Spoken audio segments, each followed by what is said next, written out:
पपई आरोग्यासाठी खूप चांगली मानली जाते। मात्र काही आजारात त्रस्त असलेल्या व्यक्तींनी याचं सेवन केल्यानं त्याचा शरीरावर दुष्परिणाम होऊ शकतो। त्यामुळे आजच्या व्हिडिओत आपण कोणत्या व्यक्तींनी पपईचं सेवन करू नये ते पाहूयात। नंबर 1, जर तुम्हाला हृदयाचे ठोके अनियमित होण्याची समस्या असेल तर पपईचं सेवन करू नये किंवा पपई खाऊ नये। पपईमध्ये सायनोजेनिक ग्लायकोसाइड्स असतात, जे एक प्रकारचे अमोनी ॲसिड असतात। यामुळे तुमची अस्वस्थता वाढू शकते। नंबर 2, पपईमध्ये लेटेस्ट असते, ज्यामुळे गर्भाशयाचे आकुंचन होऊ शकते। यामुळे बाळाचा जन्म वेळेपूर्वी होऊ शकतो।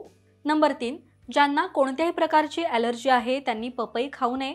पपईमध्ये चिटेनेज नावाचे एन्झाईम असतं, यामुळे ॲलर्जी वाढू शकते। नंबर 4, ज्यांच्या रक्तातील साखरेची पातळी आधीच कमी असते त्यांनी पपई खाऊ नये, म्हणजेच ज्यांना हायपोग्लायमेसियाचा त्रास आहे त्यांनी पपई टाळावी। नंबर 5, जर तुम्हाला किडनी स्टोन असेल तर तुम्ही पपईचं सेवन टाळावं।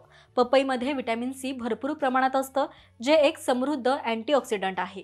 नंबर 6, आयुर्वेद आरोग्य तज्ज्ञांच्या मते रोज पपई खाल्ल्यानं डायरियासारख्या आजारांचीही समस्या उद्भवू शकते। जर तुम्ही अशा आजारांनी त्रस्त असाल तर पपईचं सेवन टाळावं। नंबर 7, ज्या लोकांना पचन संस्थेशी संबंधित समस्या आहेत त्यांनीही पपईचं सेवन टाळावं। यामुळे तुमची पचनशक्ती कमजोर होऊ शकते। त्यामुळे पपईचं सेवन करताना नक्की काळजी घ्या।